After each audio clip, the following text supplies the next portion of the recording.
aleluia, aleluia. O Senhor esteja convosco. Proclamação do Evangelho de Jesus Cristo, segundo João.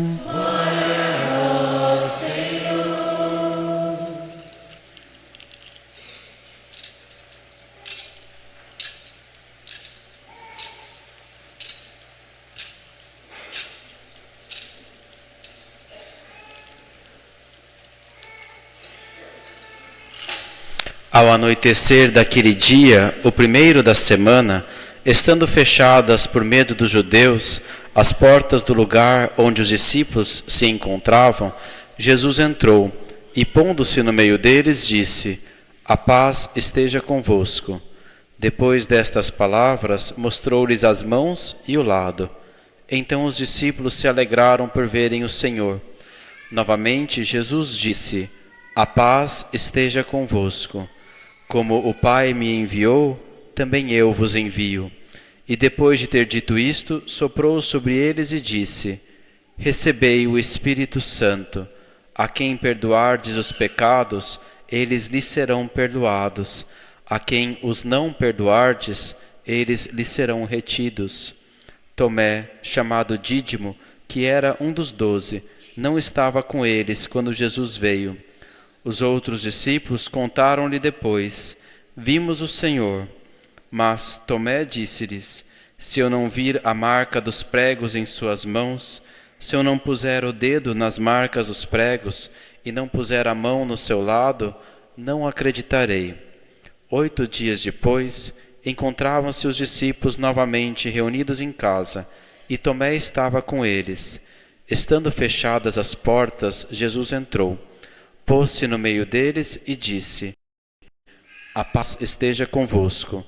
Depois disse a Tomé: Põe o teu dedo aqui e olha as minhas mãos. Estende a tua mão e coloca-a no meu lado. E não sejas incrédulo, mas fiel. Tomé respondeu: Meu Senhor e meu Deus. Jesus lhe disse: Acreditaste porque me viste? Bem-aventurados os que creram sem ter visto. Jesus realizou muitos outros sinais diante dos discípulos, que não estão escritos neste livro, mas estes foram escritos para que acrediteis que Jesus é o Cristo, o Filho de Deus, e para que, crendo, tenhais a vida em seu nome. Palavra da salvação.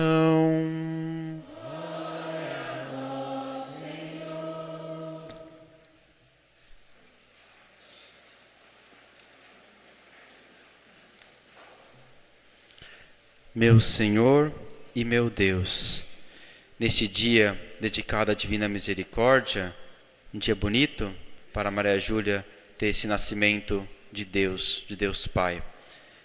No dia do nosso batismo, nós nascemos de Deus. Você um dia nasceu da sua mãe, numa família, mas hoje você nasce de Deus pela sua fé que você vai professar daqui a pouquinho. Disse São João na segunda carta de hoje: é isso que vence o mundo, a nossa fé em Jesus. E em especial em Jesus misericordioso. Nosso Deus, Jesus Cristo, meu Senhor e meu Deus, que nós ouvimos no Evangelho, é um Deus misericordioso. Você pode não só nascer dele, mas você pode confiar nele a vida inteira. Ele é misericordioso e a misericórdia dele transforma tudo. No Evangelho de hoje, Jesus apareceu a primeira vez para os discípulos reunidos. E depois tinha um que estava faltando, que era Tomé. E 8 dias depois ele estava lá com eles e Jesus apareceu para ele. Um pouco como a sua história. Porque no domingo passado, o pessoal do Crisma foi batizado. E você, como São Tomé, não conseguiu estar. Mas hoje você está aqui. E Jesus aparece para você hoje. Assim como ele teve misericórdia de Tomé e encontrou Tomé do jeito que ele precisava, hoje Jesus também te encontra, nesse dia tão especial. E hoje você vai dizer sim para Jesus, não só com a sua palavra, mas com toda a sua vida, inclusive com o seu corpo, que vai ser banhado nas águas da misericórdia de Jesus, e vai te dar uma vida nova. uma vida que você sempre pode confiar na misericórdia dele. Sabe que esta festa da Divina Misericórdia, ela começou não faz 100 anos, tem um pouco menos que isso. Foi uma santa que viu Jesus misericordioso e queria uma festa, e Jesus dizia que queria uma festa dedicada à sua misericórdia. Agora, o que as pessoas não sabem é que esta Santa Faustina, ela sofreu muito na vida dela. Ela sofreu bastante e ela viu muito sofrimento no país dela, em volta dela, em todos os lugares onde ela passou, ela viu muito sofrimento. E não só ela, como o Papa que colocou esta festa na nossa igreja, João Paulo II, também viu muito sofrimento na sua vida. Ele perdeu os pais bem cedo, viveu durante a Segunda Guerra Mundial, que foi um dos momentos em que houve maior número de mortes na história, e ele que fez questão de que este domingo fosse o domingo da misericórdia, porque ele e Santa Faustina sabiam que todo sofrimento só se cura com a misericórdia. Não existe outra cura para o sofrimento, nem da nossa vida, nem do sofrimento do mundo, só a misericórdia de Jesus. E quando ele nos faz misericordiosos como ele, quando ele nos faz como ele, com um coração como o dele, isso é o que salva o mundo, isso é o que vence o mal do mundo, a misericórdia de Jesus, que hoje toca você e que hoje vai te dar o próprio coração dele na comunhão, para que você tenha um coração semelhante ao dele. E sempre que você precisar, você pode recorrer à misericórdia dele, e se você pedir, ele vai te dar um coração igual ao dele. Povo de Deus, ouvimos a aparição do Senhor após a ressurreição. Misericórdia para os apóstolos que abandonaram, porque Jesus deseja para eles a paz. Misericórdia, porque confia neles para perdoar em seu nome, como acontece até hoje no sacramento da confissão. Misericórdia, porque ele compreende a falta de fé de Tomé e aparece para ele. Misericórdia, porque o Senhor foi paciente e nos deu a chance de participar na sua história, na sua vitória, mesmo muitos anos depois, sem conhecê-lo. A história podia ter acabado ali, o mundo já poderia ter acabado naquele momento, mas ele quis esperar que a gente pudesse nascer e participar da história dele também. Misericórdia, porque as portas estavam fechadas, mas ele entrou, porque Jesus pode entrar nos corações mais fechados. As portas podem estar fechadas, mas ele entra, ele mostra as suas chagas, e se nós queremos e aceitamos, ele nos transforma. Ele sopra sobre nós o seu Espírito. Podemos saber, nós ouvimos na segunda leitura, nós vimos as chagas de Jesus, que são as nossas. As feridas de Jesus são as nossas, os nossos pecados que ele carrega. Nós ouvimos na segunda leitura, podemos saber que amamos os filhos de Deus quando amamos a Deus e guardamos os seus mandamentos. Pois isto é amar a Deus, observar os seus mandamentos. É a vida de um filho de Deus, observar os mandamentos dele. Mas engraçado que João, nessa primeira carta, ele fala, parece o oposto, bem no começo da carta. Esse é o finalzinho da carta, é muito bonito, essa carta de São João, mas no começo ele diz assim, que sabemos que amamos a Deus que não vemos, amando o próximo que nós vemos. Qual será que é a verdade? Será que a gente aprende a amar a Deus amando o próximo? Ou será que a gente aprende a amar o próximo amando a Deus? Na verdade, as duas coisas. Só é possível amar a Deus amando o próximo. Mas só é possível amar o próximo amando a Deus e seguindo os seus mandamentos. É uma advertência contra os dois tipos de pessoa. Se nós nos consideramos pessoas religiosas, piedosas, que rezamos, que vamos na igreja buscando a Deus sempre, então São João nos lembra que nós temos que ser bem concretos no nosso amor e aprendemos a olhar com misericórdia para o próximo. Não existe amor verdadeiro se ele não é concreto. Mas se nós somos pessoas esquecidas de Deus, que não nos preocupamos com rezar, que não conhecemos os seus mandamentos, a sua vontade, o que ele nos ensina, então também São João nos lembra, sem isso a gente não consegue amar o próximo, porque é o Senhor que nos ensina como amar, É Ele que nos mostra os seus mandamentos. Nós não sabemos como amar. Nós não sabemos como ser misericordiosos sem estarmos em contato com o Senhor da misericórdia. Tem aquele, não sei se vocês sabem a história do quadro de Jesus misericordioso, que tem em muitas casas. Esse quadro, ele foi pintado a pedido da própria Santa Faustina, quando ela viu o Senhor, e o Senhor falava com ela, Jesus, de fato, ele mesmo, ele falava com ela, e ele lhe mostrou o coração dele, e aqui saem aqueles dois raios, um raio azul e um vermelho do coração, símbolos do batismo e da Eucaristia que hoje você vai receber, que eram os raios da misericórdia dele. E aí ele pediu que a misericórdia dele fosse honrada no mundo inteiro. E aí ela entendeu que ela deveria pedir que se pintasse um quadro com aquela visão dela, de Jesus. E de fato ela chegou num artista e descreveu o que ela viu. E aí o artista foi tentar pintar. Não é esse quadro que tem igualzinho na maioria das casas, é um quadro mais pintado a óleo, que os raios estão mais juntos assim, né? De Jesus misericordioso. Também tem alguns, né? E engraçado que ela descreveu toda a visão dela, a experiência dela que ela teve com Jesus misericordioso. E o artista foi lá, pintou, e é um quadro muito bonito. E aí quando ela viu aquele quadro, ela olhou assim e falou: não tem nada a ver com o que eu vi. Não parece. Por quê? Porque o artista não tinha feito a experiência que ela fez de Jesus misericordioso. Ser misericordioso como Jesus, ter o coração como o dele, nós conseguimos quando nós temos a experiência com ele. Estando com ele, o artista só conseguiu pintar o que ela descreveu para ele.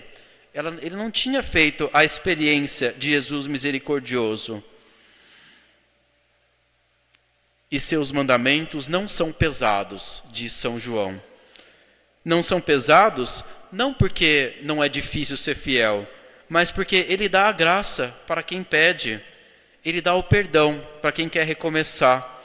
Ele nos inflama com um grande desejo, se a gente quiser. E quando a gente deseja muito, até coisas muito difíceis, Deus nos torna capazes. Porque mesmo que sejam difíceis, o nosso desejo é maior e se tornam mais leves. Ele nos encontra na nossa fraqueza, como encontrou os apóstolos e São Tomé. E de São Tomé, aquele que encontrou Jesus depois, veio a profissão de fé mais bonita da Bíblia, que diz: meu Senhor e meu Deus. Não tem profissão de fé mais bonita na Bíblia do que a dele, que encontrou Jesus depois dos outros. E claro, ele encontrou Jesus dentro da igreja, com os outros apóstolos. Ele não encontrou Jesus sozinho. Ele encontrou com os outros, mas ele encontrou Jesus. E Jesus sempre nos diz que não apenas aquele que diz Senhor, Senhor, entrará no reino dos céus, mas aquele que faz a vontade do Pai. Essa vontade do Pai aparece na primeira leitura. A multidão dos fiéis era um só coração e uma só alma. Ninguém considerava como próprias as coisas que possuía, mas tudo entre eles era posto em comum. É o retrato de como era no começo, na primeira comunidade. Como ainda acontece em muitas comunidades monásticas e religiosas, os irmãos ali do fundo, eles vivem assim, com tudo em comum, nada é deles, os monges aqui na terra. E é o retrato de como vai ser no céu. Mas para a maioria das pessoas aqui na terra, ainda existe a propriedade privada.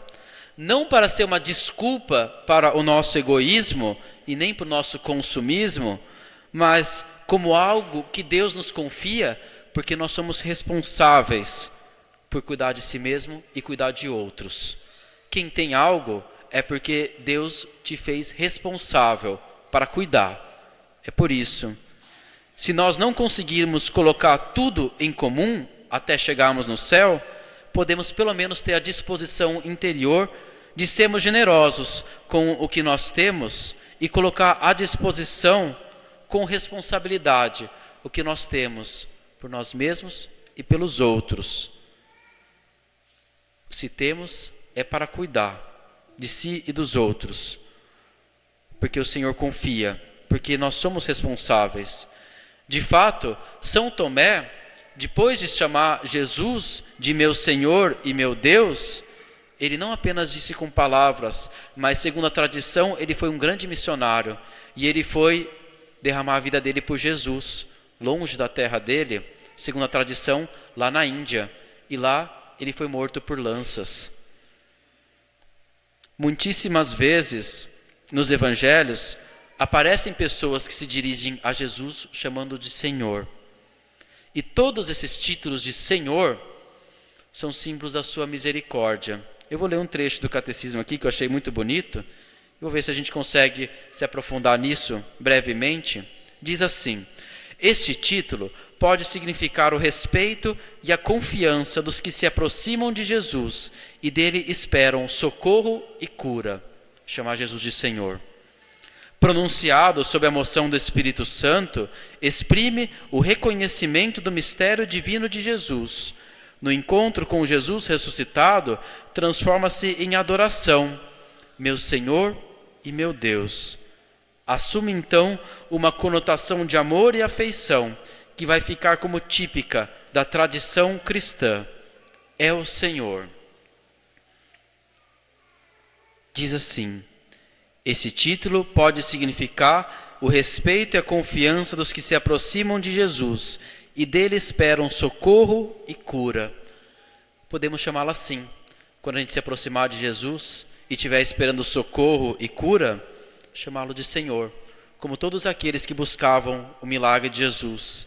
Senhor, o meu servo está doente. Senhor, minha filha, vem e coloca a tua mão sobre ela.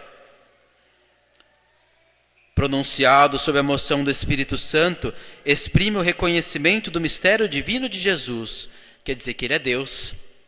No entanto, no encontro com Jesus ressuscitado, transforma-se em adoração. Meu Senhor e meu Deus. Como ouvimos São Tomé dizer hoje, é um título de adoração, porque ele é Deus. Ele é o Senhor, Senhor do céu e da terra. Senhor de toda a sua vida, Maria Júlia. Senhor de tudo que nós temos. Senhor de tudo que eu sou. Tudo que eu tenho, na verdade, é seu. Senhor. Assume, então, uma conotação de amor e afeição, amizade, que vai ficar como típica da tradição cristã. É o Senhor, que foi como São João disse, quando na última pesca do Evangelho, quando Pedro pescou e viu que era um milagre, e viu alguém andando ali na praia, João disse: é o Senhor, é aquele que nós conhecemos, é aquele próximo de nós. Que nós possamos dizer o mesmo nesta Eucaristia. Amém.